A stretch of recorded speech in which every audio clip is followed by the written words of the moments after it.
Namaste friends, hope you're doing well. Let's talk about Mars in the 11th house. See, the arrival of Mars in the 11th house will bestow very strong and dominant stature in your life.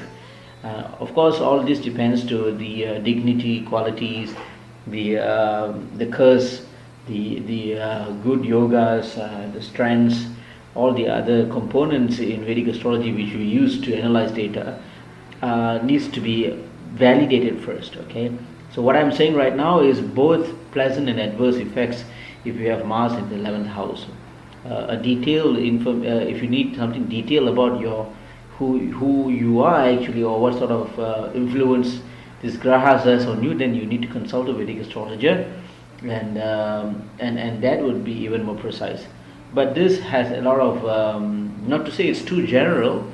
It has its details. So, but then it's just not specifically for you. All right.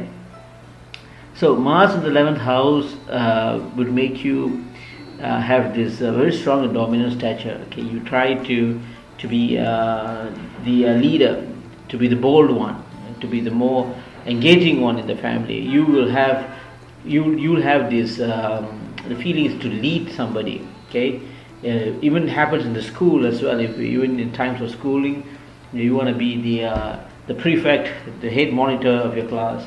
You want to see if everything is taken care of. When you grow up, you will also have the strong abilities to organize and to command people. That strength of commanding someone to do a job is strong there. So your voice carries that power. The power within is the power within that you have, the strong dominant stature that you have within. When it goes to the social arena, it is seen through your voice. Your voice carries the powerful impact. Some of the world presidents and prime ministers has these qualities. Okay, they have that power to influence people by their speech, by their words. Okay, you'll have naturally a very independent attitude if you have the Mars in the 11th house. You tend to work alone. You do not like working in teams, especially if it's a huge team. You will not do well. Okay, because you will if you work in a team, what happens is your energy is directed to leading the people within the team. Okay, so if you are a team leader, then it's good. Okay, but then if you're working as part of a bigger team where you'll have your own boss and all that, then it's going to be a problem, because your energy really working with the people in the team is not strong. You work better when you're alone. Okay, if you're a consultant, or if you're a freelancer, then yes, you'll make good progress in your life, because generally that's what Mars does. Okay, the 11th house is also the house of labha.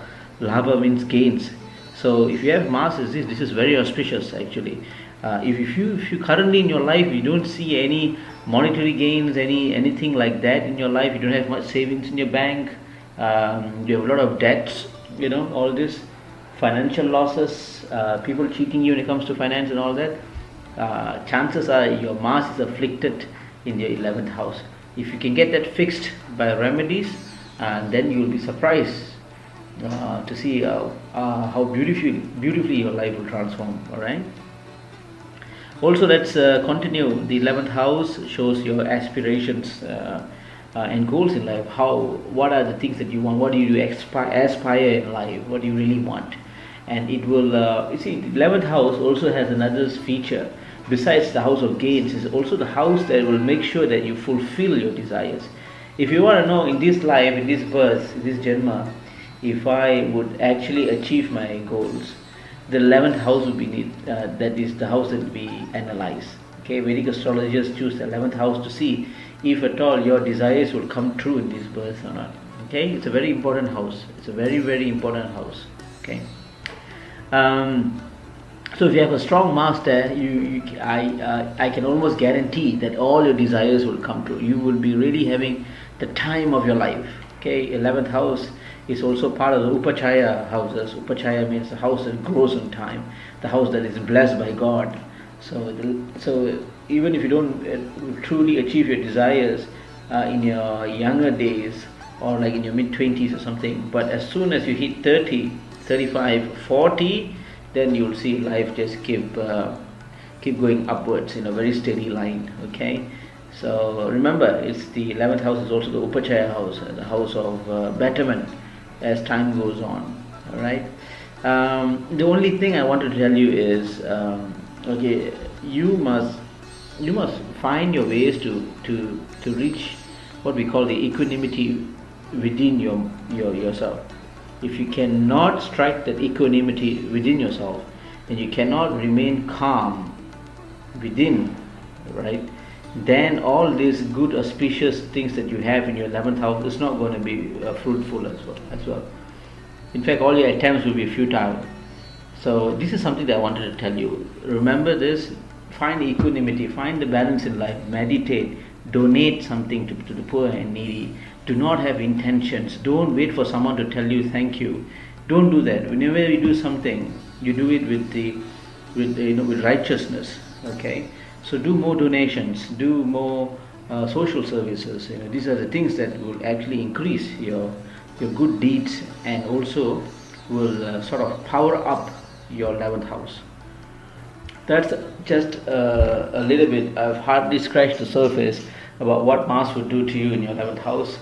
Hope it's been a little beneficial for you. You have gained some knowledge here, and until the next time, thank you. Namaste.